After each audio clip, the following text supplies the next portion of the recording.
복습을 한번 해보도록 할까요? 지난 시간에 우리 고조선까지 배웠었는데, 고조선 내용 중에서, 요거 왔었다, 그치? 그래서 막, 환인의 아들 환웅이 내려왔는데, 하필이면 아메리카도 아니고 영국도 아니고 바로 여기, 막 이래서 우리 선택받았다, 막 이래서, 뭐 천신사상, 천손사상, 뭐 이런 식으로 말하는데, 다 같은 말이고, 여기 이련이 쓴 삼국유사라는 책에서 이 사료가 실려 있어요. 그리고 단군왕검 이름 안에 단군 플러스 왕검 두 가지가 다 들어있다 그랬잖아요. 단군은 재단의 제사를 지내는 사람, 왕검은 그 정치적 지배자. 그래서 이 이름 안에서 딱 짬뽕돼 있는 것처럼 재정이치 사회였다 이런 것도 봤었고, 풍백, 우사, 운사 이런 게 비, 바람, 구름 이런 것은 농경 사회였다. 아니면 거기가 무슨 신화가 있었으니까 계급이었다. 곰이랑 호랑이 나오는 건 토테미즘이었다. 널리 인간 세상을 구하고자 했던 홍익인간이다. 뭐 이런 얘기들에 대해서 했었다. 그리고 주먹토끼 한번 유물 모습 보고 순배찌르기 한번 보시고, 순배찌르기는 숑숑 지나가는 쬐끄만 동물들 잡기 위한 이응 도구잖아. 그래서 이거 후기 구석기 때 따뜻해졌을 때 있었던 거다. 구석기 때 뗀석기, 뭐 이동생활, 뭐 어디 갈 거니까 뭐 동굴바위거는 막집 이런 데 살았었던 거 했었고, 신석기 시대 때는 뭐 간석기, 토기, 농경 목축, 하지만 여전히 채집사냥 물고기 잡이는 했다는 거. 씨를 뿌렸으니까 기다렸다 먹어야 되겠죠? 정착생활, 제대로 된 집을 지어야 되니까 웅집, 부족으로 발전했고 예술품이나 종교적 관념 같은 게 생겼다는 거, 빗살무늬 토기까지도 봤었다. 이 움집이 약간 살짝 반지하 모양으로 됐었던 것도 봤었죠. 그 다음 고조선도 봤었어요. 고조선이 영역을 알려줄 수 있는 이 유물이 세 가지가 나온다고 했잖아. 첫째는 비파형 동검, 두 번째는 탁자식 고인돌, 세 번째는 미송리식 토기, 그런 게 있었고, 청동기 시대 때 농경 발달했고 이거저거 막 됐고 계급이 발달했다는 게 포인트라 그랬죠. 청동기 시대 때 포인트는 계급 발달이었고 군장이 등장했고 증거는 고인돌이라고 봤었어. 우리 역사 최초의 국가가 고조선이었고, 고조선이 엄청 생캐 돼가지고 중국의 철기 문화를 수용하면서 중국이 연과 맞짱 뜰 정도로 약간 연나라에서 쟤네 왜 이렇게 나대? 쟤네 왜 이렇게 좀 까불어? 막 기분 나쁘네? 이런 사료가 남아있다 했잖아. 고조선이 좀 연과 싸울 만큼 성장하였다. 진짜 싸운 느낌보다는 그 정도로. 그리고 파트 1과 파트 2로 나눌 수 있다 그랬잖아. 파트 1에서는 단군한 건 베이비들이 이렇게 해서 성장한 거. 파트 2에서는 지난 교체기에 누가 와서 위만이 와서 준왕을 몰아내고 왕이 올랐던 거. 그래서 이때부터 철기를 본격적으로 수용해서 여기저기 정복했고 남쪽의 진국과 한나라와 사이에서 무슨 무역을 했다 했죠? 중개무역을 하면서 성장했다. 나중에 한무제가 짜증나 이래서 멸망시켰고 여기에 한 군현을 설치하였다. 한편 고조선은 옛날부터 팔주법 만들어서 살고 있었는데 한 군현 설치된 다음에는 복잡해진 사회 때문에 법률이 더 많이 늘어났다. 그 다음 오늘 여기 하겠습니다. 철기가 확산되고 여러 나라가 성장하다. 만주 한반도 지역의 철기 문화가 확산되면서 사회가 많이 변했어. 철기는 단단하다 그랬잖아. 청동은 말랑말랑해서 청동기 시대 때는 그 농기구도 석기로 여전히 썼다 그랬지? 대표적인 석기 뭐 있었지? 청동기 때 썼던? 정답은 반다이 돌칼. 철기 문화가 확산되면서 농기구도 엄청 단단하니까 농업 생산력 증가했고 철기로 된 철제목이 단단하니까 정복전쟁이 완전 활발해지죠. 여러 나라가 성장했는데 부여, 고구려, 옥저, 동해, 삼한 이렇게 나라들이 있었다. 지도를 먼저 보도록 하겠습니다. 지도를 먼저 이해를 할게.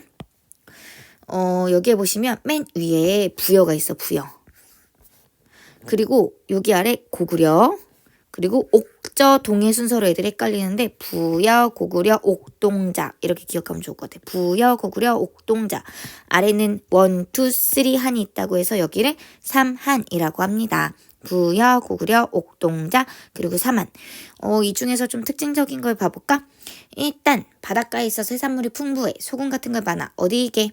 바로 옥저와 동해 뭐 이런 데서는 좀 이런 게 좀 풍부하겠죠? 아니면은 여기 어딜까? 산밖에 없어. 그래가지고 농사 짓기가 진짜 너무 빡세. 어디게? 고구려예요. 고구려게 막 산이 엄청 이렇게 있어가지고 농사 짓기 엄청 빡세. 그래서 고구려는 다른 나라 삥 뜯고 다니고 막 그래. 그 다음 여긴 어딜까?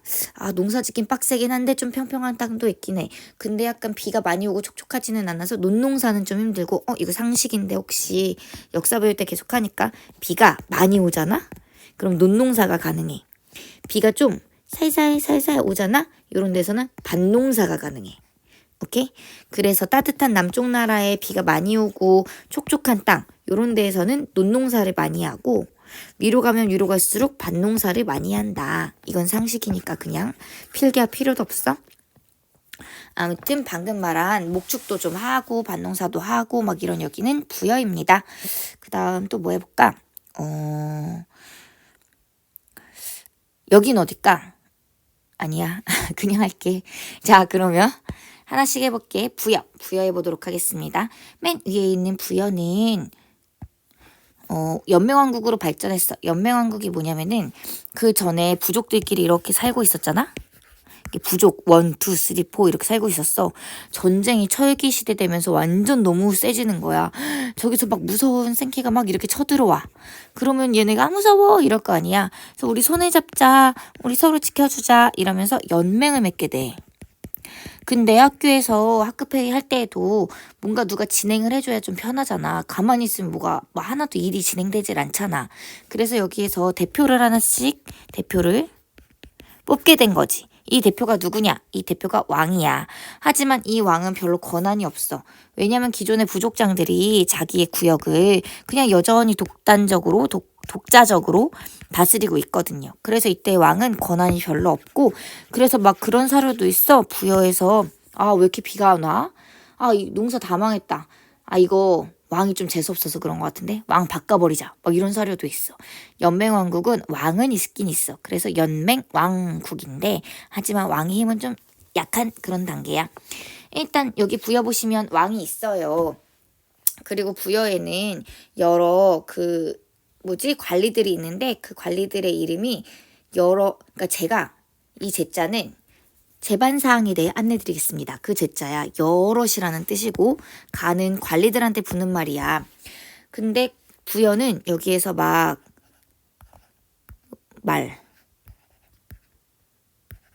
아니면 곰 같은데 곰 같다고 말하니까 곰 같은데 뭐 이런 식으로 부여에서는 약간 가축이 좀 중요해. 다른 나라보다. 왜냐면 여기에서는 목축이 되게 중요한 요소잖아.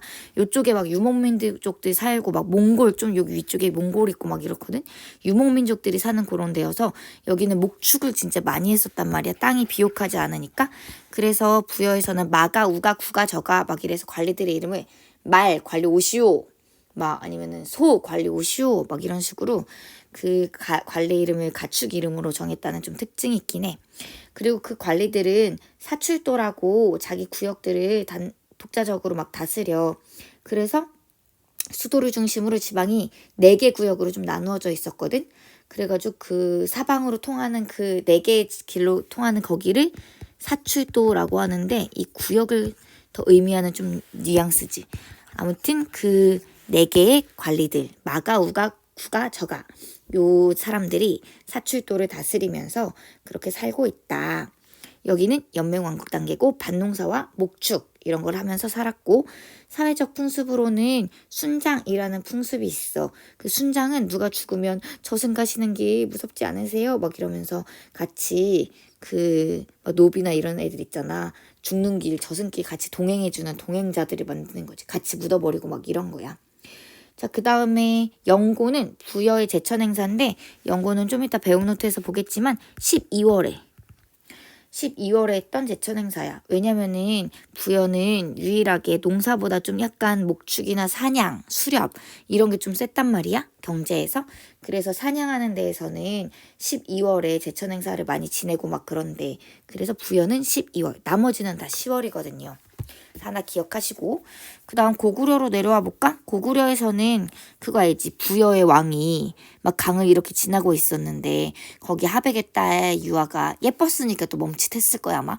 잉잉잉 울고 있어가지고 너는 왜 울고 있느냐 이랬는데 저대 쫓겼어요 막 이래가지고 유아 데려다가 막 이제 좀 보살펴줬는데 유아가 알을 퉁 낳는데 그 알에서 베이비가 태어났는데 그 왕이 이 애기까지도 예뻐해가지고 자기 호적에 올리고 막 재산 분할 싸움 막 이렇게 하다가 부의 왕자들이 막 죽일라 이래가지고 걔가 막 도망 나가가지고 나라를 세웠잖아. 그 나라가 뭐게?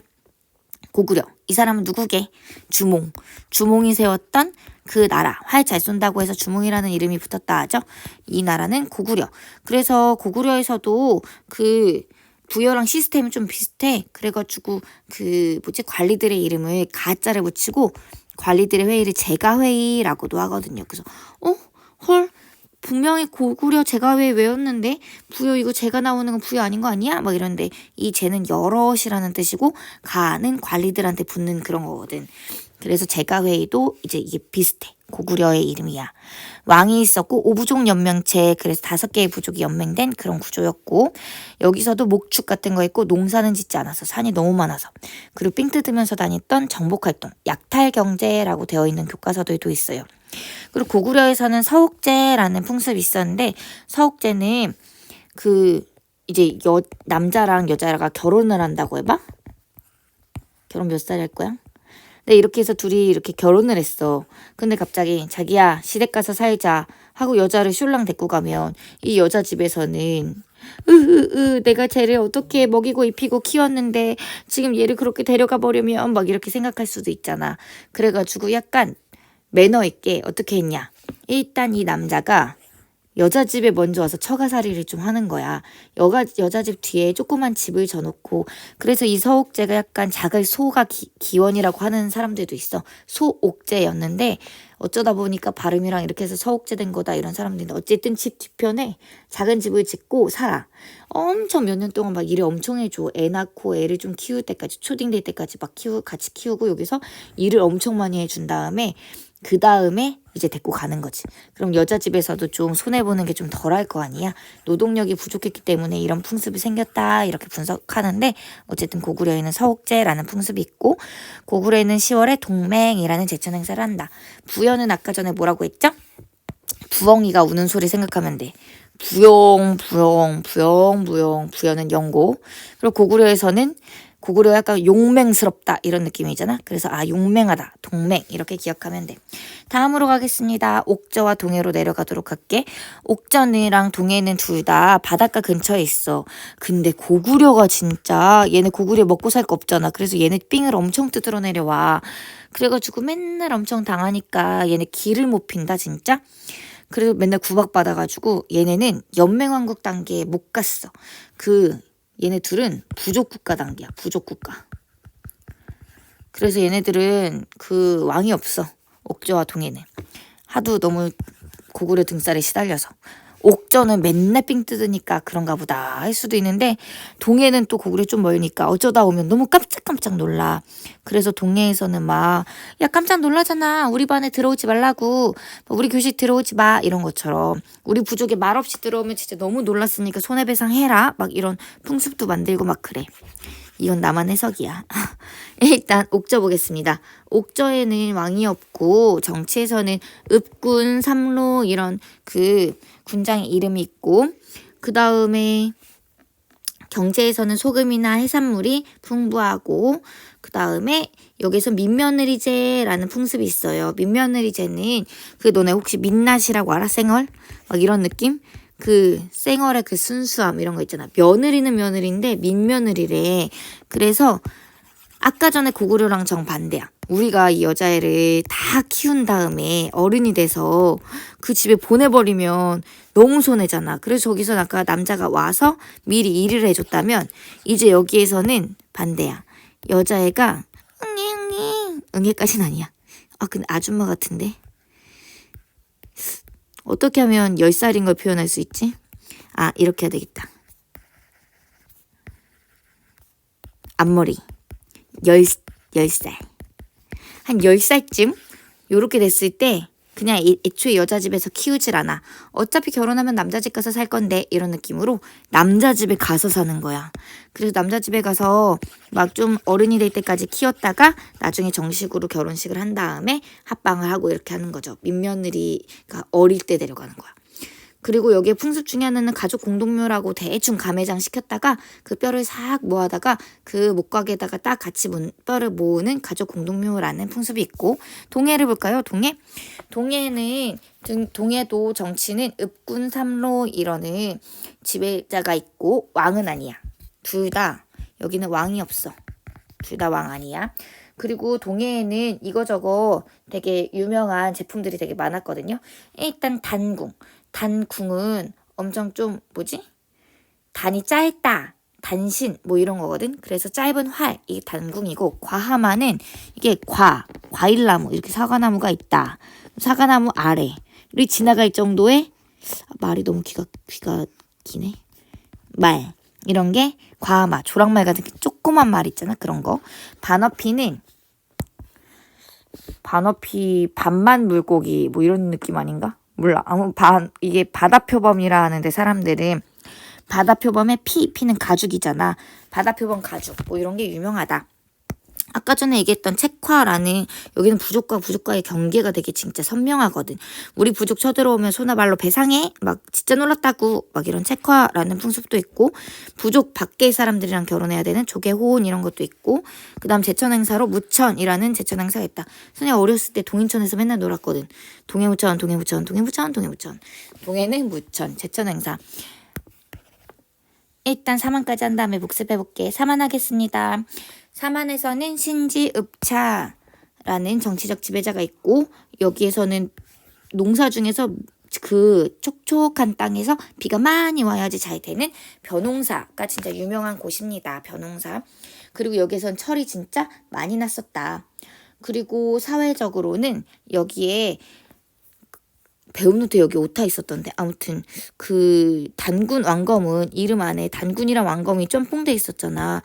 재정과 제사와 정치가 일치해서 한 사람이 다 한다 이런 거였잖아. 무당같이 좀 하면서도 정치도 하고 이런 거였는데, 막 그 우리 민주화 운동할 때 막 데모하던 학생들이 막 달려가지고 명동성당 들어가면은 경찰들이 거기까지는 들어가면 안 되는 암묵적인 그런 국룰이 있었단 말이야.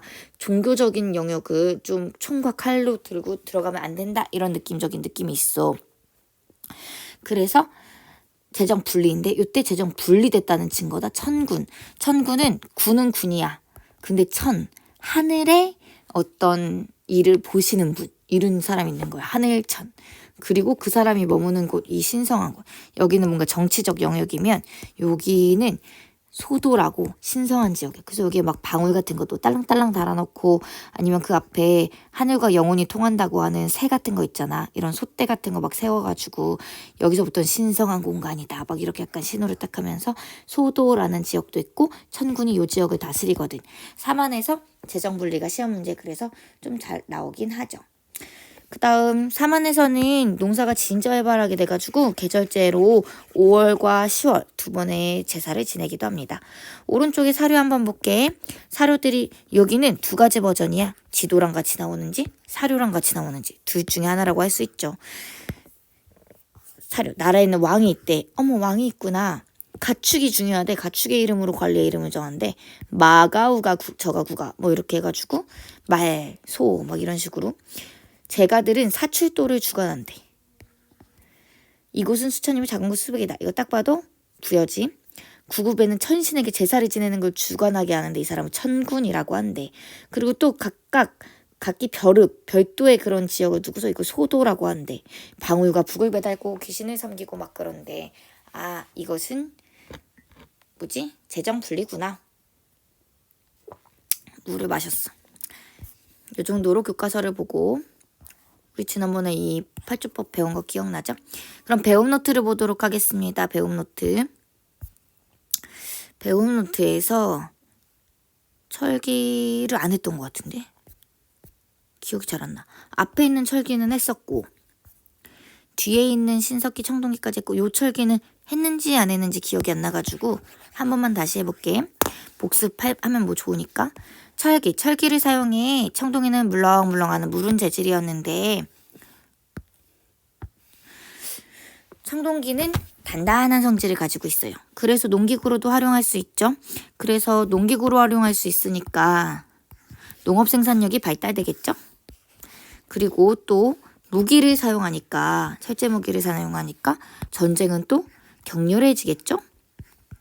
그래가지고 애들이 너무 전쟁이 무서우니까 우리 힘을 합치자 그러면서 연맹왕국이 철기시대 때 만들어지고 연맹왕국 때 부여국으로 삼환된 나라들이 생기게 돼요. 접촉과 교류도 많아지게 되었어요. 명도전, 반량전 등 중국의 화폐가 한반도에서 발견됐고 붓이 발견됐는데 창원 다오리 같은 데서 발견되기도 했어요. 그리고 청동기 시대와 달리 스스로 셀프로 제작해내는 기술을 갖추게 되었어요. 거푸집 이거 그 앞 페이지에서 할 때 했었는데 그 붕어빵 틀 얘기하면서 했었잖아. 이게 우리 독자적으로 생산할 수 있게 됐다고. 그리고 뭐 청동 이런 거를 그대로 얘기했고 바위 끓이면도 뭐 했어요. 뭐 한번 읽어보면 되겠다. 되게 대충 하지. 아니 할 건 하고 있어. 자 일단 그럼 지금부터 해볼게. 세형동검은 그 남자 참 섬세해. 아니면 야 세세하게 그려 이게 딱 표현을 해야지. 미세먼지 뭐 이렇게 할 때 새는 되게 가느다르다 뭐 이런 거잖아. 그래서 세형동검이라고 딱 모양을 봐도 비파형동검은 살짝 이렇게 오동통한 느낌이었잖아. 근데 세형동검은 좀 날렵한 느낌적인 느낌이 있죠. 근데 여기서 애들이 엄청 함정에 빠지는 건 이거다.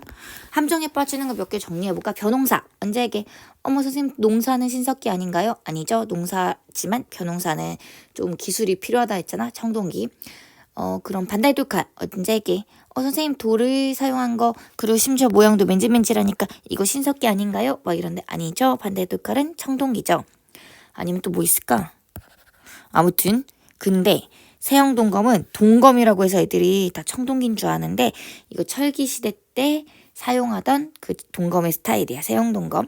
그리고 청동기 때 아니 철기 때 이 청동을 만든 거푸집이 발견돼. 거푸집은 셀프 생산했다는 그런 느낌이라겠지. 여기 딱 녹인 거 이렇게 부어가지고 굳혀서 딱 칼을 빼는 거지.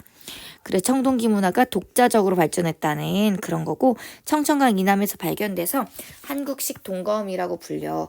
왜냐면은 청천강은 우리나라 범위가 약간 뭐지? 그 위에까지도 다 우리나라 범위 고조선이었으니까 뭔가 이 위에서 발견했으면 중국 건가 아닌가 중국이랑 경계가 애매모호할 수도 있잖아. 근데 청천강 딱 막 여기 딱 한반도 안에 들어있단 말이야. 그래서 청천강 이남 쪽에서 이 동검 스타일이 발견돼서 진짜 이거 우리나라 스타일 동검이구나 이렇게 사람들이 생각해. 반량전과 명도전이라는 칼이 있고 명도전의 이 도자는 칼 도자야. 그래서 과도 아니면 도마 할 때 그 칼 도자도 진짜 딱 칼처럼 생겼죠? 뭐 이런 게 중국의 화폐야.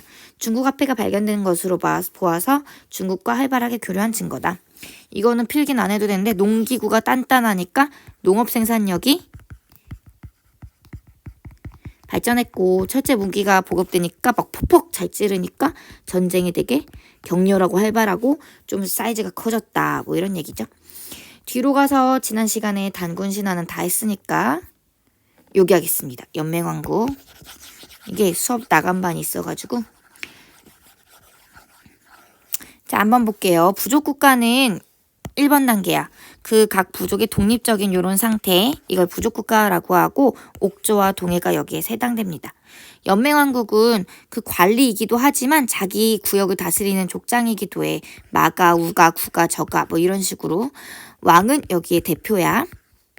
각 부가 독자적으로 자기의 영역을 유지해. 자신의 영역을 자기가 통치하고 왕이 터치할 수 없지. 왕은 노터치. 왕은 연맹의 대표야. 그래서 대표일 뿐 아무 권한이 별로 없어. 왕권이 좀 약해. 부여나 고조선이나 사만은 초반에 없었지만 나중에 막 되게 막 목지국 막 이런 데 왕들이 생기거든요. 사만도 연맹왕국 단계까지 발전해요. 고대 국가는 오늘 배운 범위에서는 고구려가 연맹왕국 단계였지만 점점 발전해. 그래서 왕 아래 귀족들이 왕 아래 편입되죠. 왕의 힘이 여기 다 미치고 얘네들은 피라미드처럼 왕 아래 이제 귀속되는 거예요. 부족의 독자적인 세력이 해체돼. 각 부의 세력이 중앙 귀족으로 편입되고 왕의 권력이 강화되는데 고구려, 백제, 신라 여기를 고대 국가라고 합니다. 자, 진수의 삼국지 위서동의전이라는 책에 한반도에 있었던 나라들에 대한 설명이 여러 개가 나와 있는 거예요. 그러면 한번 찾아보자. 부여, 사료 아까 봤으니까 패스할게요. 그리고 고구려 사려 보도록 하겠습니다. 사람들은 산골짜기에 살며 좋은 농토가 없어가지고 힘써 경작해도 먹을 게 없어. 그래서 여기 약탈 경제, 정복 전쟁 이런 거 많이 한다 했죠. 10월에 하늘에 제사를 지내는데 동맹이라고 해. 그리고 혼인할 때 구두로 미리 정한 다음에 여자 집에서 본체 뒤편에 작은 별채를 지는데 그 집을 뭐라고 한다? 서옥이라고 한다. 자식을 낳아서 장성하면 남편은 아내를 데리고 자기 집으로 돌아간다. 옥자 보겠습니다. 그들의 장가 들고 시집가는 법은 여자가 10세만 되면 이미 혼인을 허락한데 이거 뭐게? 이거 민며느리제. 사람이 죽으면 가매장했다가 그거를 썩으면 이렇게 해서 목각 가운데 넣는데 이거 뭐래? 이거 가족 공동묘제. 자, 그 다음 동해를 보겠습니다. 산천을 중요시하여 산과 내마다 구분이 있어 함부로 들어가지 않는다. 동성끼리는 결혼하지 않는다. 조계혼이네, 조계혼. 해마다 10월 제천 행사 때 이거 무천, 동인천, 무천. 그리고 범을 신으로 여겨 제사를 하기도 하였다. 음락을 서로 침범하면 노비소, 말, 배상하게 하는데 이것을 책화라고 한다. 사람 보겠습니다. 구급에서는 각기 한 사람을 세워 천신의 제사 지내는 것을 주관하게 하고 천군이라고 한다. 그리고 별도의 공간으로 소도라고 한다. 이게 사만. 그래서 여기 파트에서는 두 가지 유형으로 나오는데 이렇게 사료로 먼저 짝딱 나와. 그 다음에 다음 이 사료와 관련된 연맹왕국에 대한 설명으로 옳은 것은 그래서 이 사료에 예를 들면은 동의에서는 반어피 이런 게 유명하였다. 이런 내용이 여기 사료에는 없잖아. 근데 이 사료를 딱 본 다음에 나머지 1, 2, 3, 4, 5 여기 안에서 동의에 대한 사료가 동의에 대한 설명이 하나 딱 있으면 그걸 찾으면 되는 거지. 당연히 시험 문제에서는 이런 게 막 지워지겠지? 그냥 딱 사료만 딱 나오면 이걸 딱 보고 아하 이것은 동해구나 하면 됩니다. 뒷페이지로 넘어가도록 하겠습니다. 뒷페이지. 빈칸을 한번 채워보도록 합시다. 부여 왕 아래에 마가우가 구가저가 라는 가축 이름의 그 관리들을 두고 뭐를 지배하냐면 사출도를 지배한다. 반농사와 목축을 하는데 어떤 교과서에는 그래서 반띵은 농사, 반띵은 목축이라고 해서 이걸 반농반목이라고 하는 교과서도 있어. 그리고 사람이 죽으면 순장이라는 풍습이 있고 12월의 제천 행사 이름 영고라는 제천 행사가 있고 부엉이가 부엉 운다 이런 느낌. 5세기 말에 고구려에 흡수됩니다. 고구려 부여에서 도망 나온 주몽이 건국했고 국가 중대사는 제가회의에서 결정하였다. 목축을 많이 했고 정복활동을 활발히 하였다. 풍속에서는 아까 결혼제도 사옥제가 있었고 그리고 10월에 고구려는 용맹하니까 동맹이라는 제천 행사가 있었습니다. 제천 행사는 제사를 지낸다. 하늘에 제사 지내는 걸 제천 행사라고 해. 옥저. 경제적으로는 소금이랑 해산물이 풍부하였고 그리고 풍속에서는 민며느리제. 민며느리. 제와 가족 공동묘제가 있었다. 동해에서는 단궁, 과마, 반어피 이런 게 유명했다 했고 특산품이었고 조계혼, 부족 외의 사람과 혼인하는 거 그리고 부족의 그거를 말없이 막 침범하면 노비나 소아발로 변상하는 책화라는 풍습이 있었다. 10월에 동인천, 무천이라는 제천 행사가 있었다고 했죠. 그리고 왕이 없고 군장이 자기 부족을 통치하는데 그 군장은 읍군 삼로라고 한다. 사마는 정치적 지배자는 신지읍차라는 정치적 지배자가 있었고 별도로 천군과 이가 다스리는 소도라는 지역이 있었다. 여기에 재정 H사회라고 나와 있는 거야. 오타지. 완전 아주 심각한 오타. 재정 분리사회인데. 경제적으로는 철기 문화와 벼농사가 발달하였다. 5월과 10월의 계절제가 있는데 특히 5월의 제사를 수린날이라고 부르기도 한다. 여기 아래 채워볼까?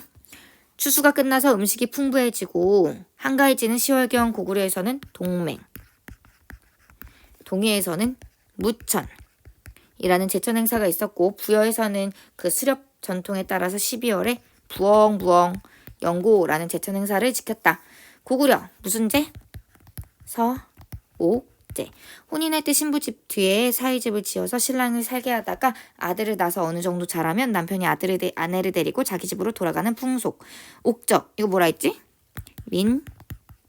민며느리제. 그 다음 가족이 죽으면 임시로 묻었다가 나중에 뼈만 추려서 나무각에 넣었어. 목저의 가족 아이 잉 공동묘 제 미안해. 혼이는 반드시 다른 사람 아니네. 나 혼자 생각한 거다. 둘이 사랑했지만 이별한 뒤 미안해. 어쩔 수 없잖아. 혼이는 반드시 다른 부족 사람과 해야 된다는 우리의 법이 있잖아. 뭐 이런 상황인 줄 알았어. 동해의 족, 외, 혼. 여기까지가 철기시대. 그러면 고대 국가로 꽁숑숑숑 넘어가 보도록 하겠습니다. 교과서를 본 다음에 고대 국가 배우 노트를 시작하도록 할게요. 일단 교과서는 중앙집권적 고대 국가의 발전 이렇게 되어 있었잖아요. 그 전에 연맹왕국에서는 부족들이 이렇게 있으면 연맹을 맺어. 그래서 이 대표인 왕을 선출했잖아요. 이 왕은 힘이 세다 했어요? 안 세다 했어요? 이 왕은 힘이 세지 않다고 했죠. 이 왕은 약간 그런 결정을 하거나 이럴 때 대표일 뿐.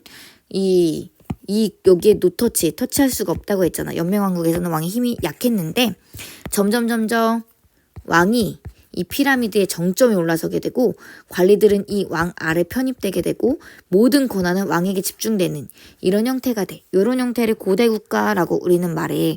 그리고 모든 권한이 왕, 즉 중앙으로 집중된다고 해서 이걸 중앙집권적이다 이렇게 표현하죠. 그래서 약간 그 과도기적인 모습을 보면 일단 초반에 또 왕의 힘이 엄청 그렇게 세진 않았지만 점점 왕이 그 클래스가 달라지는 느낌적인 느낌이 보인다? 예를 들면 이 사료를 보시면은 그 원래 부족장들 있지. 얘네들도 자기들만의 라인의 관리를 도 딱 자기네의 관리 시스템이 있어. 독자적으로. 근데 왕도 자기의 관리 시스템이 있을 거 아니야. 근데 얘네들이 다 같이 모여서 회의했을 때 얘네보다 파워가 세. 그래서 같은 자리에 앉지 못하고 왕의 관리들이 더 높은 자리에 앉는다. 뭐 그런 사료야. 그래서 점점 왕의 클래스가 달라지네. 뭐 이런 얘기들을 볼 수 있습니다. 위치는 고구려는 요게에서 생겼고 백제는 요게에서 생겼고 백제는 금수저야. 금수저 물고 태어났어. 왜냐? 이게 글자는 못 꺼냈는데 한강 대박이거든. 신라 이미 지역부터 조금 구렸어. 왜냐? 중국이 되게 모든 문화의 중심이었는데 그래서 막 대박 좋은 농사 기법 이런 거부터 막 되게 많은 게 막 들어올 수 있는데 이렇게 중국 얘기가 들어올 수도 있고 이렇게 들어올 수도 있거든. 근데 신라는 구석탱이에 처박혀 있어가지고 뭐든 조금씩 늦었다는 거. 금관가야가 여기 있었다. 가야가 여기 있었다. 한번 위치를 한번 보시고 다 읽지는 않고 오늘 이제 수업하고 남은 시간에는 각자 교과서를 읽는 게 숙제예요. 여기 파트는 교과서를 많이 읽으면 많이 읽을수록 좋아. 일단 고구려 보시면 주몽이 건국하였다. 오부족 연맹체였다. 태조왕, 고국천왕, 미천왕 이런 왕들이 있었다. 그리고 온조가 그 한강 유역에 살던 사람들이랑 백제를 세웠다. 그리고 신라는 사로국이었는데 발전하였다. 신라는 초기에 박석김 씨가 돌아가면서 했지만 내무랑 때 김씨만 쭉 하게 됐다. 그 아래서는 과야가 있었다. 여기 시스템을 보시면 체제를 정비했던 왕들이 나와 고이왕대 체제를 정비했거든요. 고구려는 소수리왕 때 체제를 정비했고 신라에서는 지중왕 보풍왕 때 체제를 정비했거든요. 이 결과 백제에서 먼저 근초고왕 때 전성기를 맞이하고 그 다음 고구려에서는 그 다음 5세기에 전성기를 마련해. 누구게? 광개토대왕, 장수왕. 그리고 신라에서도 그 뒤에 전성기를 맞이하지. 누구게? 진흥왕. 이런 식으로 체제 정비, 그 다음에 전성기왕 이렇게 나눠서 보면 되는데 순서로 따지면 백제가 제일 먼저 전성기가 찾아왔고 금수저였잖아. 그 다음에 고구려가 한강 유역을 차지하거든. 그 다음에 고구려가 이제 그래서 전성기를 맞이하게 되고 그 다음은 신라가 전성기를 맞이하게 된다. 그 다음을 넘어가겠습니다. 이거 아까 했던 거다. 그 전에는 각 부의 지배자가 되게 센 캐였고 왕은 그렇게 권한이 크지 않았지만 그래서 막 제가회의처럼 다 같이 모여서 회의하고 그랬었지만 이 사료 한번 보시고 제가들이 모여 평이하에서 결정을 한대잖아. 근데 점점 중앙집권적인 체제를 갖춰나간다 이런 건데 그 왕이 권한을 중앙으로 딱 몰빵할 수 있었던 비결 몇 가지를 한번 체크해볼까? 일단 첫 번째 체크. 부를 행정적 단위로 재편했대. 그래서 부가 독자적으로 자기네만의 전통, 자기네만의 신을 믿으며 자기네만의 관리 시스템을 갖고 있으면 왕이 하나로 딱 모을 수가 없잖아. 근데 그 부들을 막 뭐 인천 동구, 인천 서구 이런 식으로 나누는 것처럼 행정적인 걸로 전통적인 걸 깨부수고 행정적인 걸로 재편을 하질 않나? 아니면은 각 부의 지배자를 그 부의 대표로 남기는 게 아니라 중앙 귀족으로 들어오게 만든다든지 아니면은 관등제라고 관리들을 딱 왕 아래 시스템을 따다다닥 잡아서 한다든지 아니면 골품제처럼 신분제랑 연계해서 운영을 한다든지 예를 들어서 여기 보면은 신라에서는 돈이 아무리 많아도 진골은 다 할 수 있지만 뭐 사도품이라고 해봐. 사도품은 옷 입는 색깔도 정해져 있고 여기 집도 딱 요만큼밖에 못해. 돈이 많아도 집, 뭐 수레, 말 가질 수 있는 거 이런 거 다 막 제한한다고. 오두품이 진짜 똑똑해도 요 이상은 올라갈 수 없다고. 여기서 끝. 여기 더 승진 불가. 이제 관등제와 신문제가 결합된 그런 시스템으로 막 되게 체제를 잡았다. 아니면은 뭐 회의제도도 바뀌어가지고 이거 좀 약간 센스 있었던 것 같아. 그전에는 왕이 같이 애들이랑 회의하면서 지지고 볶고 막 싸우고 난리 났을 거 아니야. 근데 어느 날 번뜩 생각했지. 난 너네랑 클래스가 다른데 내가 왜 여기서 이러고 있지? 니네끼리 해. 그리고 나중에 나한테 검사 맡아. 막 이런 느낌? 그래서 고구려에는 대대로 백제에서는 상자평, 신라에서는 상대 등 이런 사람들이 중심이 돼서 회의를 주재하였죠. 그거 외에도 균이란 원래 부족마다 법률이 다르면은 시스템이 다르면 안 되잖아. 그래서 그 딱 규칙이 똑같은 율령을 반포한다든지 아니면은 불교를 수용한다든지 불교를 수용하면 각 부족마다 신이 다르면 마음이 모이지가 않잖아. 근데 하나의 신을 믿게 만드는 거고 그 다음에 그 정점에 이제 왕이 있게 예를 들어 막 신라의 어떤 왕은 자기 이름을 막 부처의 이름으로 막 바꾸기도 하고 막 그렇게 해서 불교의 개념을 따다가 왕의 가문을 좀 더 신성하게 표현하기도 하고 사람들의 마음을 모으기도 하고 그러기도 하였다. 뒤로 넘어가겠습니다. 먼저 삼국양제의 주도권을 잡은 것은 아까 이 연표에서 보시면 누구예요? 1번 타자? 얘가 먼저 그 다음 2번 타자 그 다음 3번 타자. 그래서 전성기는 백제, 고구려, 신라 순으로 전성기가 가게 된다. 그 내용을 얘기하고 있어요. 백제는 3세기 중엽 고이왕 때 목지국을 병합해서 목지국이 40의 소국 중 하나야. 한강 유역의 대부분을 차지하였고 관등제 정비하고 관례 복색을 정하는 등 어쨌든 이런 것도 율령체제라고 말할 수 있으니까 어떤 사람들은 율령체제를 고이왕이 정비했다라고도 말하는데 또 율령체제는 너무 크고 방대한데 요것만으로 율령을 정비했다고 할 수 있나? 막 이래서 논란이 좀 있어서 근초고왕이 율령을 정비했다 이런 말은 좀 빠진 듯해. 4세기 중엽 근초고왕이 고이왕 때 시스템 정비한 것을 토대로 근초고 왕 때 전성기를 이룩하였다. 전성기 왕만 고이왕 때 시스템 정비, 근초고왕 때 전성기. 그래서 만의 남은 세력을 정복하고 남해안까지 진출했고 고구려까지 공격해. 그리고 중국의 통진, 외화 교류하였다. 아래로 내려갈게요. 고구려. 5세기 때는 고구려가 이제 짱이었다. 시스템 잡은 사람은 소수림왕이었고 고구려 할 때 발음이 고 해봐. 입모양이 고 이렇게 되잖아요. 오 이렇게 오 해봐. 5세기 봐. 입모양 좀 똑같으니 고구려는 5세기 때가 전성기였는데 전성기 왕은 누구였냐? 광개토대왕. 만주 지역 대부분을 차지했고 백제 공격해가지고 한강 이북 점령했어.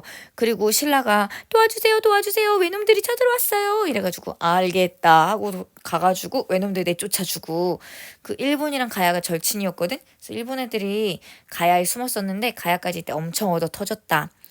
광개토대왕의 뒤를 이은 장수왕 때도 전성기였어. 마찬가지로 중국의 남북조랑 교류해서 국제관계를 안정시켰고 남진 정책 남쪽으로 진출하려는 남진 정책을 추진해서 평양으로 수도를 옮깁니다. 그래서 졸본에서 국내성으로 옮겼다가 지금 이제 평양으로 수도를 옮기는 거야. 백제의 수도는 한성, 서울이었는데 여기 함락하고 한반도 중부까지 쫙 영토를 넓히죠. 그래서 고구려 엄청 중요했다. 고구려한테 자기 수도를 뺏긴 백제는 도망가야 되겠지. 무서워 도망가. 이래서 지금의 공주 그러니까 웅진으로 수도를 옮겨. 나중에 그 웅지는 산이 많았거든. 그래서 도망치기 좋았어. 방어가 유리했단 말이야.